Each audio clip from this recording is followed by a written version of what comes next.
but I was a better Briana Scurry. And that was because I overcame that adversity that I myself had caused.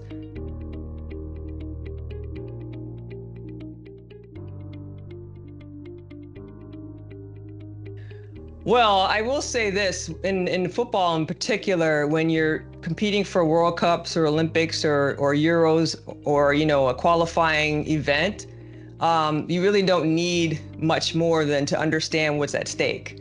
I mean, it's your entire reason for participating. It's something that you put all your time and your energy and your heart into. And when it's time to go, when it's time to start and really compete for those things, it's really easy to get excited about it. It's really easy to get into it. But what also happens sometimes is there's often teams that really struggle with the higher the stakes, the more difficult it is for them to perform and to compete. And for me, it's always been something where, I have this really narrow focus, like laser-like focus on the task at hand, and just really making sure that I only concern myself with what I can control. Because it's really, really difficult to try to control a teammate or try to control a colleague and what they're doing. If you're someone and you're participating on that high-level team or that high-level event, just control what you could control. Remember the fundamentals of what you're good at and play to strength. I think it's important to realize that you might make mistakes. I mean, of course, we've all seen when we see, Euros on TV or World Cups or Olympic Games, there's mistakes all over the place. There's always errors made. But if you allow yourself to say, hey, you know what, I just may not have been my best on that play, or I may not be able to compete at this level on this one thing, but what can I do? Like, what can I control? How can I contribute, even if I'm not my best at this particular thing? And so I feel like that's really important to just really narrow the focus for yourself. But also in terms of being a teammate, it's also really important to communicate with your other teammates and your other employees and workmates, because you're all doing this as a team. And maybe you're struggling on the day and you're like, hey, can you help me out a little bit? I'm having a hard time. And if you're that person who's willing to share how you're feeling, if you're willing to be vulnerable and really buy into it, it's amazing where you can go.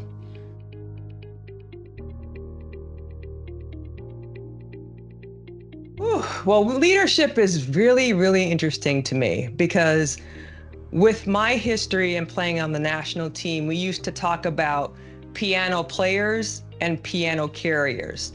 So especially on a sports team, and also I think in business, there's going to be times when your leadership role is to be out front, to be seen, to be visible, and you're the one maybe on stage, or you're the one that's, bringing up the group, and you're the one leading the pack in that particular event or that particular project that you're doing. And your role as a leader is to really be dialed in, to encourage and to help other people to come along and do the best that they can and bring their best selves to the group, to the event.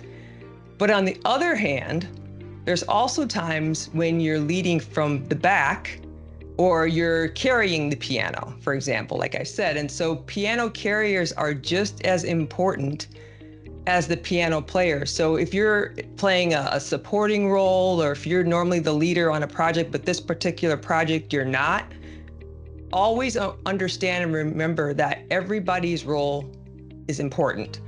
So if you're carrying the piano in that particular instance, you have to do the best you can at what your role is at that time. Don't sulk, don't, bring everybody down, don't complain. Be positive, be understanding that in this particular instance, your job, your role as a leader is to support. And it's just as important. So I think a lot of people misunderstand what being a leader means. And a lot of times the biggest leader on the team for sports is not the person with the captain's armband on their arm. A lot of times it's somebody who is just really calm, someone who is dependable, somebody who really is supportive and a fantastic teammate. And oftentimes that person is the MVP and not necessarily the person that you would normally expect.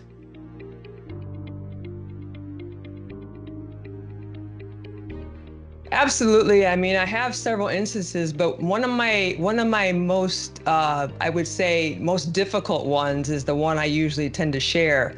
And so going into the 99 World Cup, I was number one goalkeeper on the team and arguably the best goalkeeper in the world at the time. And we obviously won that 99 World Cup in very dramatic fashion, as everybody may recall. And it was amazing. And we really changed the landscape of the sport in our country and around the world, of what women could do and what footballers could do overall, and the importance of the game in this community and in this country.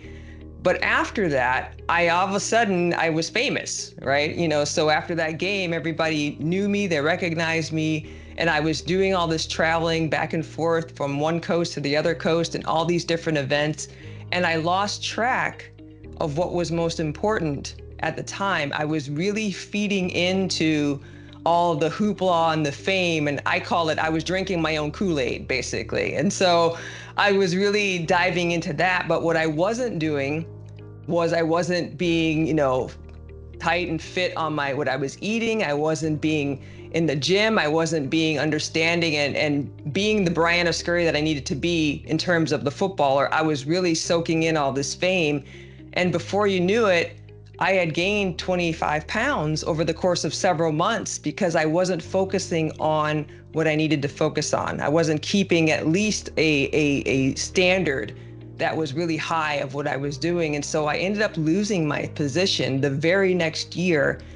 And in that Olympics in 2000, I didn't play a single minute in that Olympic Games just 1 year later. And for me, that was a very humbling experience. And I wasn't just like sad, I was angry. And the key there was I was angry at outside people. I was angry at my coach. I was angry that my teammates weren't standing up for me and going to bat for me. I was angry about all these different things.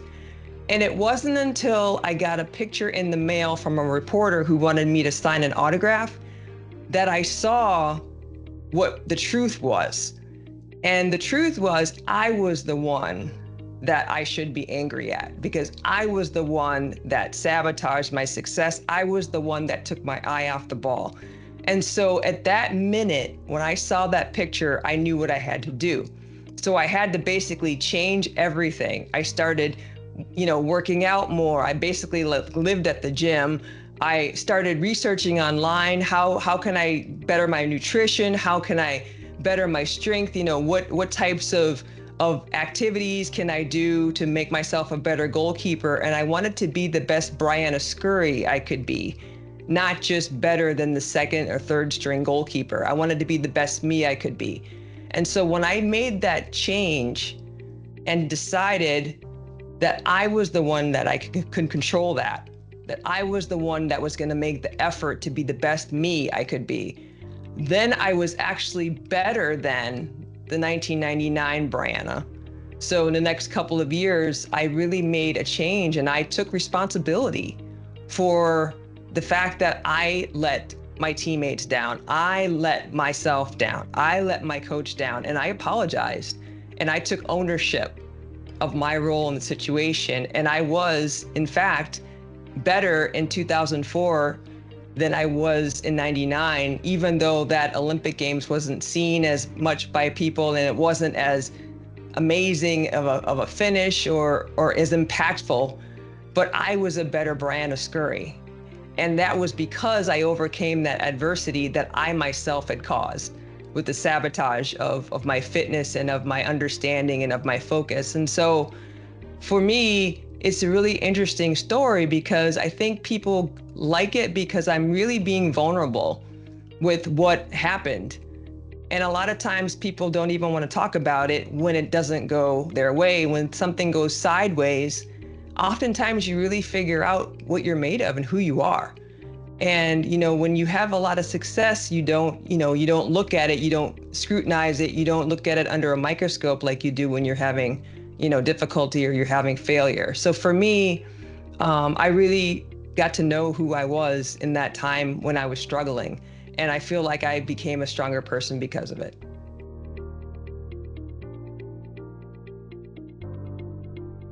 Whew. So one of the biggest shifts in mindset is when something goes wrong or sideways or difficulty. For me, for example, when a goal was scored, I learned this thing called putting it on the shelf. And it was my sports psychologist for the team is the one that taught me that. She said, look, you're in a game, you're in a situation, something goes wrong. Instead of brooding on it, instead of lamenting it, put it in a little box in your mind and put it on the shelf. And you have between the time the goal is scored to the whistle blows for the play to begin again, to be upset about it. But as soon as that whistle blows, you put it on the shelf. Because in soccer in particular, one thing bleeds into the other. If a player or a team can't just get over what just happened, oftentimes they'll have another goal scored against them, and then another, and before you know it, it's a cascade of things that you don't want to happen. And in part because you kept thinking about the thing that was already in the past. You let the past bleed into the future and the present. And so for me, that was a fantastic thing to learn. And I talk about that to kids all the time, because when you're a goalkeeper, it's hard to hide once a goal has been scored on you because everybody's looking at you. But if you make yourself understand that you are more difficult to score on after a goal is scored instead of being more easy to score on, then you'd be surprised how you can bring your team out of the situation. And so when you watch games and you see the best goalkeepers, whether it's soccer or hockey or basketball or whatever, you see people have a difficult situation and they just forget about it and they move on. And so in other sports, they say, have a mentality of a goldfish, basically. Just move on to the next thing. Don't worry about your errors. The best players, the greatest players in different sports are able to do that. And that is so vitally important for someone who is understanding that and plays in a position that is so highly visible, like a goalkeeper or a captain or whatever it is. If you can just put that thing on the shelf, because in sports nowadays, you videotape everything. You can deal with it later. But what you don't want is for a game that's 1-0 to end up being 3-0 because you didn't let it go. So for me, one of the most important things I learned with sports psychology and techniques to get myself out of a situation is to put it on the shelf.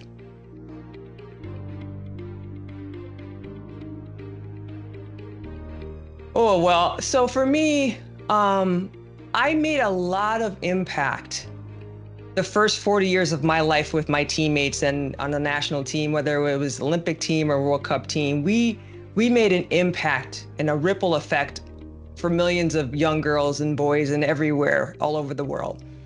So in this current 40 years of my life, I have basically used speaking as my sport. Speaking is my craft. So when I go into a speech, I prepare properly. I have a meeting with the people who've hired me because I want my speech to be very, very memorable. And for folks, when they see me speak and they hear me speak, that they think to themselves, yeah, she was a great speaker. I got something out of that. So I'm very intentional about that. And so when I go into a venue and I'm hired by someone, I am a steward of their confidence. I am a steward of the financial outlay that they did and the faith and trust that they had in me to come to their event and speak and inspire and connect with whoever's in that room. And it's an important thing to me. So I prepare for a speech the same way I used to prepare for a game. What can I control? I want to have the right words to reach the person that I need to reach.